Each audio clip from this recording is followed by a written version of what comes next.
এই আমের সিজনে কাঁচা আম প্রচুর পাওয়া যায়।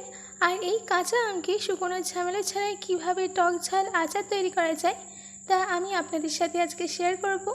খুবই সহজ এই টক ঝাল আমের আচার বানানো।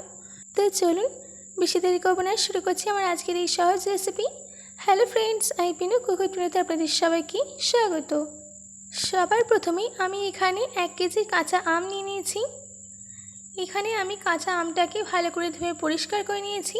এবার আমি আমগুলোকেই মুছে নেব। আমগুলো ভালো করে মোছা হয়ে গেলে এইভাবে আমি আমগুলোকে কেটে নিয়েছি। আমি আমগুলোকে লম্বা করে খোসা শুদ্ধ কেটে নিয়েছি। এইদিকে আমি আমটাকে একটা বোলের মধ্যে ট্রান্সফার করে দিয়েছি। এবার এর মধ্যে দিয়ে দিতে হবে 1 চামচ নুন, 1 চামচ হলুদ গুঁড়ো। এবার এই নুন আর হলুদটাকে আমের সঙ্গে ভালো করে মিশিয়ে নিতে হবে।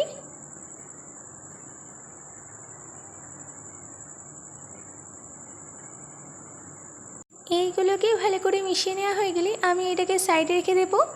ততক্ষণ আমি একটা প্যানের মধ্যে দিয়ে দিচ্ছি 2 চামচ জিরে, 2 চামচ সরষে, 2 চামচ মৌরি, 1 চামচ মেথি, হাফ চামচ হিং। এবার এই সব কিছুকে 1 মিনিটের জন্য লো ফ্লেমে ড্রাই রোস্ট করে নিতে হবে। বেশি রোস্ট করবেন না, কারণ বেশি রোস্ট করলে মশলাটা তেঁতো হয়ে যাবে। দেখুন ভাজা হয়ে গেছে। এবার এটাকে নামিয়ে ঠান্ডা করে নেব। ঠান্ডা হয়ে গেলে একটা মিক্সি জারের মধ্যে দিয়ে দিতে হবে। তারপর একটা ফাইন পাউডার রেডি করে নিতে হবে। দেখুন আমি একটা ফাইন পাউডার রেডি করে নিয়েছি। এবার এইটাকে একটা সাইডে রেখে দিয়ে ওই একই প্যানে দিয়ে দিতে হবে 1 কাপ সরষের তেল। তেলটাকে ভালো করে গরম করে নিতে হবে যতক্ষণ না এর কাঁচা গন্ধটা চলে যায়। তেল গরম হয়ে গেলে দিয়ে দিতে হবে 1 ছোট চামচ সরষে, 1 ছোট চামচ জিরে, 20 কোয়া রসুন, 10-12টা শুকনো লঙ্কা। এবার গ্যাসের ফ্লেমটাকে লো করে 30 সেকেন্ডের জন্য এগুলোকে ভেজে নিতে হবে। 30 সেকেন্ড পর গ্যাসের ফ্লেমটাকে অফ করে দিচ্ছি। এইদিকে ওই নুন হলুদ মেশানো আমের মধ্যে দিয়ে দিতে হবে 1 চামচ লঙ্কা গুঁড়ো, 1 ছোট চামচ জোয়ান,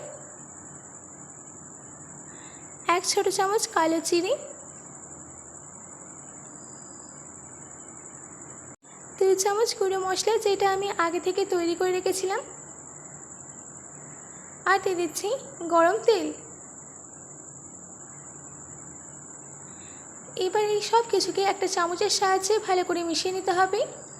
যদি আমার আজকের এই রেসিপিটি আপনাদের ভালো লাগে তো প্লিজ লাইক করবেন, ও আপনারা যদি এই রেসিপিটি ইউটিউবে দেখেন তো সাবস্ক্রাইব করে পাশে থাকা বেল আইকনটি ক্লিক করে দেবেন। আর যদি ফেসবুকে দেখেন তো পিনুস কিচেনকে ফলো করে দেবেন। আর এই রেসিপিটিকে প্রচুর পরিমাণে প্রত্যেকের কাছে শেয়ার করতে একদম ভুলবেন না। এবার এই আমের আচারটাকে বেশি দিন ভালো রাখার জন্য এর মধ্যেই দিয়ে দিতে হবে 3 চামচ ভিনেগার।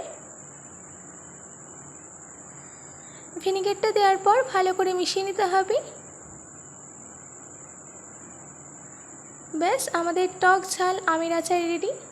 এবার একটা কাঁচের কন্টেনারের মধ্যে আমি স্টোর করে নেব। আমের আচারটাকে কন্টেনারে রাখার আগে কন্টেনারটাকে ভালো করে ধুয়ে মুছে তারপর রোদে শুকিয়ে নেবেন। তারপর ওই কন্টেনারের মধ্যেই আচারটাকে স্টোর করে নেবেন। আশা করছি আমার আজকের এই রেসিপিটি আপনাদের ভালো লেগেছে। বাড়িতে এটি অবশ্যই ট্রাই করবেন ও কমেন্ট করে জানাবেন যে কেমন হয়েছে। আজকের মতো এটুকু, আবার দেখা হচ্ছে অন্য কোনো রেসিপি নিয়ে। ভালো থাকবেন, সুস্থ থাকবেন। ধন্যবাদ।